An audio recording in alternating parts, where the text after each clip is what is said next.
ওকে আমাদের 3 দিনের ভ্রমণ শেষে আজ শিলিগুড়ি ফিরে যাচ্ছি। সকাল এখন 9টা বাজে। আমাদের শিলিগুড়ি যেতে 5 থেকে 5.5 ঘন্টা সময় লাগবে। তো আমরা সকাল 9টাতেই বেরিয়ে পড়েছি, গাড়িতেও চড়ে গেছি। আর আমাদের সঙ্গে যে রাহুল ভাই ছিল আমাদেরকে ছাঙ্গু লেক আর বাবা মন্দির বেড়াতে নিয়ে গেছিলো, ওকেই ডেকে নিয়েছি। ওই আমাদেরকে শিলিগুড়িতে পৌঁছে দেবে।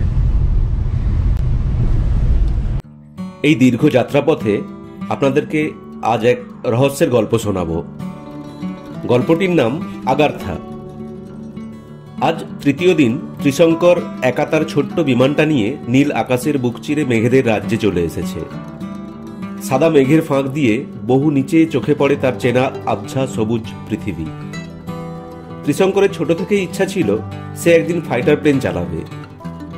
অবশেষে সেই ইচ্ছা বাস্তবের পথে। ট্রেনিং শেষে প্রথমে পাঞ্জাবে ছিল ও 1 বছর, তারপর প্রমোশন পেয়ে ফ্লাইং অফিসার হয়ে উত্তর সিকিমের এই এয়ারবেসে 1 মাস হলো পোস্টিং হয়েছে।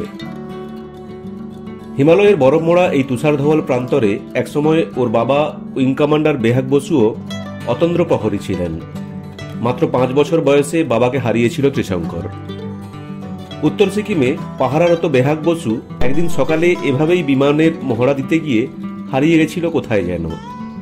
ওর বিমানের ধ্বংসাবশেষ বা কোনো বিপদবার্তা এসে পৌঁছয়নি কন্ট্রোল রুমে। দুটো সরকারি দল হিমালয়ের গিরিকন্দরে নিয়মমাফিক তদন্ত করেছিল, কিন্তু হিমালয়ের গহীনে এমনভাবে অনেক বিমান অনেক সময় হারিয়ে যায়। সবসময় ধ্বংসাবশেষ বা চিহ্ন পাওয়া যায় না।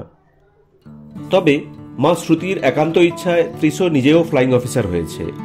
আর ভাগ্যের জোরেই হয়তো কিছুটা কাকতালীয়ভাবে কিছুদিনের ভেতর পোস্টিং পেয়েছে এই সিকিমেই। দলের সঙ্গে বেশ কয়েকবার যুগ্ম মহড়া দিলেও একা বিমান নিয়ে আকাশে ওঠা তার এই নিয়ে আজ তৃতীয়বার।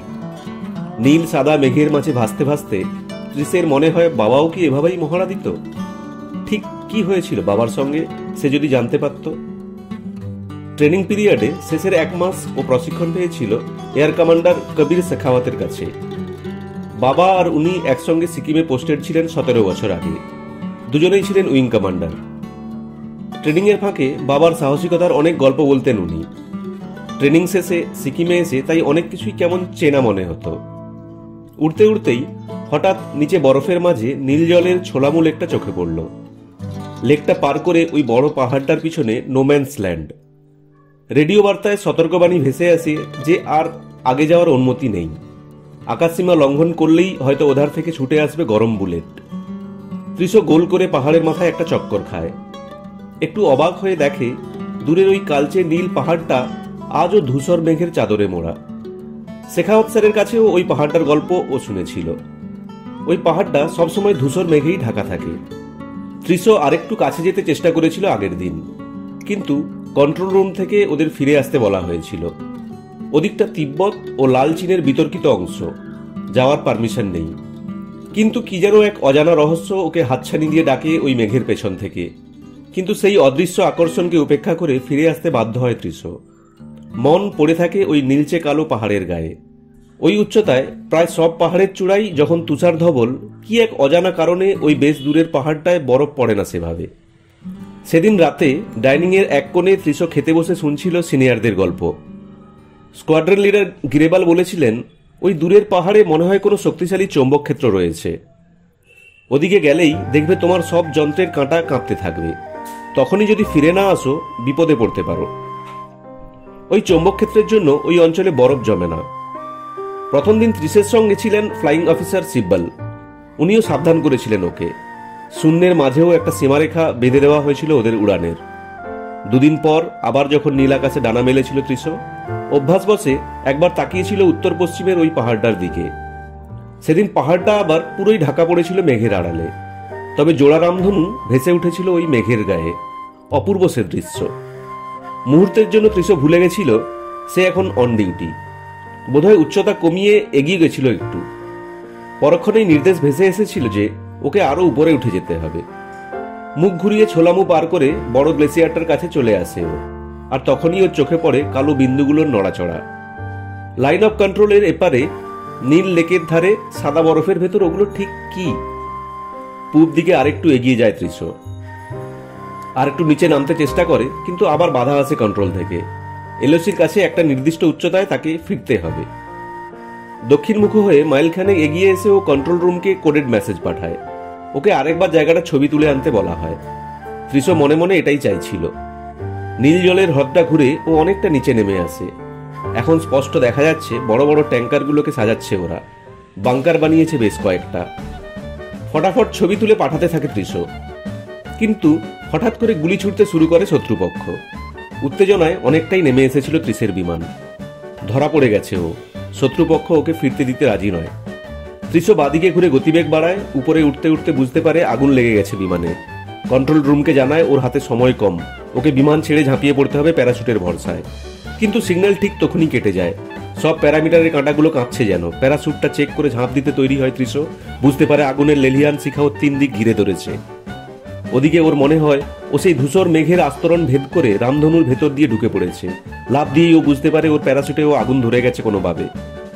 নিচের দিকের পাহাড়ের চূড়াগুলো যেন বর্ষার তীক্ষ্ণ ফলার মতো ওর দিকে চেয়ে আছে। প্যারাশুটের থেকে শরীরটা মুক্ত করতে করতে ও নেমে আসে আরো 1000 ফিট নিচে। এবার প্রচন্ড গতিতে ওই বরফ আর পাথরের পাহাড়ের উপর আছড়ে পড়ার জন্য মানসিকভাবে প্রস্তুত ত্রিশো চোখ বুজে ফেলে। গ্যাংটক থেকে ফেরার পথে সিংটাম এসে পৌঁছেছি। সিংটাম ক্রস করছি এখন। কয়েকটা সেকেন্ড মায়ের মুখটা ভেসে ওঠে ওর চোখের সামনে। বাবা ওকে দুহাত বাড়িয়ে ডাকছে। একটা বিকট শব্দ কানে আসতেই ত্রিশো বুঝতে পারে ওর এয়ারক্রাফটটা ধ্বংস হয়ে গেল। একটা টুকরো ছিটকে এসে লাগে পিঠের কাছে। মোটা ইউনিফর্ম ছিঁড়ে গেঁথে যায় কি একটা। কয়েকটা সেকেন্ড মাত্র। এবার সব যন্ত্রণার অবসান। কিন্তু সময় কি একটু বেশিই লাগছে? হঠাৎ ত্রিশের মনে হয় সে একা নয়, কেউ রয়েছে তার পাশে। পরম যত্নে কেউ তাকে লুফে নিয়েছে। জ্ঞান হারানোর আগে চোখ খুলে বহু বছর আগে দেখা সেই চিরপরিচিত মুখটা দেখতে পায় ও। সেই চেনা গন্ধ, স্পর্শ। আস্তে আস্তে চোখ খুলে ত্রিশঙ্কর চারিদিকটা দেখে। ধীরে ধীরে মনে পড়ে এলওসির কথা। সে ছবি তুলছিল। তারপর ওর এয়ারক্রাফটটায় গুলি লেগেছিল। ও যখন নিচে পড়ে যাচ্ছিল পিঠে কি একটা লেগেছিল যেন, কিন্তু ব্যথা নেই তো। লাফ দিয়ে উঠে বসে ত্রিশো। এ কোন জায়গা? সবুজ ঢেউ খেলানো ঘাস জমি। মখমলের মতো নরম পুরু ঘাসের বিছানায় সে শুয়েছিল। ওধারে একটা দুধ সাদা ঝর্ণা, পাতলা সরের মতো কুয়াশার চাদরে ঢাকা উপত্যকা ধাপে ধাপে সিঁড়ির মতো নেমে গিয়েছে। প্রাচীন বৃক্ষ থেকে ঝুড়ি নেমে এক মায়া কারণের সৃষ্টি করেছে। নিচের দিকে নদীর ধারে ধারে ফুলের ঝাড়, পাহাড়ের গায়ে ভেজা ভেজা নীলচে মেঘের দল। হঠাৎ কানে আসে মিষ্টি কলতান, পাখির ডাক। ওই তো ঝোপের ধারে খেলে বেড়াচ্ছে দুটো খরগোশ। নাম না জানা রকমারি ফুলে ছেয়ে আছে চারিদিক। এ কি স্বর্গ? সে কি মরে গেছে? শরীরে তো তেমন যন্ত্রণা নেই আর। আকাশটা এখানে কেমন বেগুনি নীল আসমানি রঙের। ত্রিশো আশেপাশে ঘুরে দেখে ওধারে আরেকটা ঝর্ণা। স্ফটিক স্বচ্ছ জলের নিচে রঙিন পাথর যেন চুনি পান্না। মাছের ঝাঁক খেলে বেড়াচ্ছে। ওই সাদা ফুলের গাছটা কি মিষ্টি গন্ধ ছড়াচ্ছে? ওটাই কি পারিজাত? মখমলের মতো ঘাসে পা ডুবিয়ে এগিয়ে চলে ত্রিশো। সামনেই এক নগর, পাহাড়ের গায়ে মৌচাকের মতো ঝুলে থাকা ঘর, প্রাসাদ, উদ্যান। সামনের বাঁকটা পেরিয়ে অবাক হয়ে তাকিয়ে থাকে ত্রিশো। স্বর্গ যে এত সুন্দর হয় ওর কোনো ধারণাই ছিল না। হঠাৎ ওর মাথার উপর দিয়ে উড়ে যায় একটা সাদা বেশ বড় কিছু। একটা সাদা ঘোড়া, ইউনিকর্ন। ওর কপালের মাঝ বরাবর রয়েছে একটা সিং। ওই তো আরো দুটো ইউনিকর্নের পিঠে চড়ে উড়ে গেল কেউ। সামনের বড় ঝুড়িওয়ালা গাছের নিচে সাদা পোশাক পরিহিত এক বৃদ্ধকে দেখে এগিয়ে যায় ত্রিশো। বৃদ্ধর গায়ের থেকে কি জ্যোতি বার হচ্ছে। কেমন এক মায়াবী সাদা আলোয় মোড়া গাছের নিচটা। ত্রিশোকে দেখেই বৃদ্ধ বলেন, এখন কেমন বোধ করছো? সুস্থ তো? এটা কি স্বর্গ? ত্রিশো প্রশ্ন করে। মিষ্টি হেসে বৃদ্ধ বলেন, কেন স্বর্গের খোঁজ করছো কেন? এত সুন্দর জায়গা আমি এখানে কি করে এলাম? আমি কি মারা গেছি? আত্মার তো মৃত্যু হয় না, মৃত্যু হয় দেহের। তুমি তো এখনো দেহ নিয়েই বিরাজ করছো। বৃদ্ধ উঠে দাঁড়ান। ত্রিশো হাত জোড় করে বলে, এই জায়গাটা কোথায়? কালচক্রের নাম শুনেছ? তুমি কালচক্রের এপারে রয়েছ। ত্রিশের মাথায় কিছু ঢোকে না। কুয়াশার আবরণ ভেদ করে তুষারাবৃত গিরিশিখর দেখা যাচ্ছে। কিন্তু এই সবুজ উপত্যকা, এত সুন্দর ঝর্ণা, ঘরবাড়ি, এসব তো তার ম্যাপে নির্দিষ্ট করা নেই। আর ওই উড়ুক্কু ঘোড়ার মতো প্রাণী, সিব্বল অবশ্য বলেছিল এমন প্রাণীর কথা নাকি উপকথায় আছে। পাহাড়ের কোনো গুহায় ওরা ছবিও দেখেছিল এমন ডানাওয়ালা ঘোড়ার। এবার কয়েকজন নারী পুরুষকেও দেখতে পায় ত্রিশো। কিন্তু এ কোন দেশের পোশাক বুঝতে পারে না। এদের চেহারা দেখে তো বোঝাও যায় না কোন দেশের লোক। নিজেকে চিমটি কেটে দেখে ত্রিশো, জেগেই তো রয়েছে। বৃদ্ধ বলেন, আমাদের এই দেশটা একদম আলাদা। হিংসা, অহংকার, হানাহানি নেই এখানে। সবাই সবার বন্ধু। সবাই মিলে কাজ করে, সম্পদের সমবন্টনে বিশ্বাসী সকলে। এখানে জরা জন্ম মৃত্যু সব আমাদের ইচ্ছা মতোই নিয়ন্ত্রিত হয়। সাধারণ মানুষের প্রবেশাধিকার নেই এই দেশে। তবে তুমি ত্রিশঙ্কর, তথাগতর অংশ তুমি, তাই তোমার জন্য আগারথার দ্বার উন্মুক্ত। সামনেই একটা আপেল গাছে লাল টুকটুকে আপেল ঝুলছে, আরো কত রকমের ফলের গাছ চারিদিকে। একটা আপেল ছিঁড়ে ওর হাতে দেন বৃদ্ধ। বড় পাথরের বেদিতে বসে ত্রিশকে বলেন, আগারথা আমাদের এই দেশ, যেখানে বিদ্বেষ, হিংসা, যুদ্ধ, হানাহানি নেই, নেই ধর্মের নামে বিভেদ। ফল খেয়েই বেঁচে থাকে এখানে সবাই। আমাদের পবিত্র ঝর্ণার জলে খিদে তৃষ্ণা দূর হয়। এখানে একটাই ধর্ম, মানবতা। তোমাদের বিষ্ণু পুরাণে এই দেশের নাম বলা হয়েছে। তিব্বত একে চেনে সাংরিলা নামে। কেউ কেউ ভাবেন এটি ঈশ্বরের আবাসভূমি। হিন্দুদের কাছে আর্যদের পবিত্র রাজ্য এই সাম্ভালা। চীনাদের কাছে এই রাজ্য হেসিতিয়ান নামে পরিচিত। পশ্চিমী জগৎ আবার একে হোসিং ওয়াংমু নামে চেনে। তুষার পর্বত দিয়ে আবৃত এই দেশের প্রবেশদ্বার রামধনু দিয়ে ঘেরা। কেউ খুঁজে পায় না এর প্রবেশদ্বার। আমি এখানে এলাম কি করে? আহত অবস্থায় তোমায় এখানে এনেছে এক মহান আত্মা, এই তুষার রাজ্যের এক অতন্দ্র প্রহরী, তোমার পিতা। বাবা? বাবা বেঁচে রয়েছে? কোথায় বাবা? আত্মা অবিনশ্বর, উনি রয়েছেন। তবে তোমায় এখানে আনার উদ্দেশ্য অন্য। পৃথিবী হিংসা আর লোভের নীলবিষে বিষাক্ত হয়ে গেছে। এই যুগের শেষ হবে যখন, আমাদের এই আগারথার শেষ রাজা রুদ্রঞ্জাপও পৃথিবী জয় করবে। কিন্তু এই মুহূর্তে যদি পৃথিবীর লোকেরা নিজেদের মধ্যে হিংসা, দলাদলি আর যুদ্ধে এভাবে মেতে থাকে, তবে পৃথিবী আগেই ধ্বংস হয়ে যাবে। কলিযুগের শেষ উপস্থিত। এই সৌরমণ্ডলের বাইরে অন্য সৌরমণ্ডলের পৃথিবীর থেকে অনেক উন্নত উপগ্রহে ছিল প্রাণীদের বসবাস। সব ধ্বংস হয়ে গেছে শুধু এই ক্ষমতার লোভে। পৃথিবীকে রক্ষা করার জন্য মানুষকে বোঝাতে হবে এই সমস্যার কথা।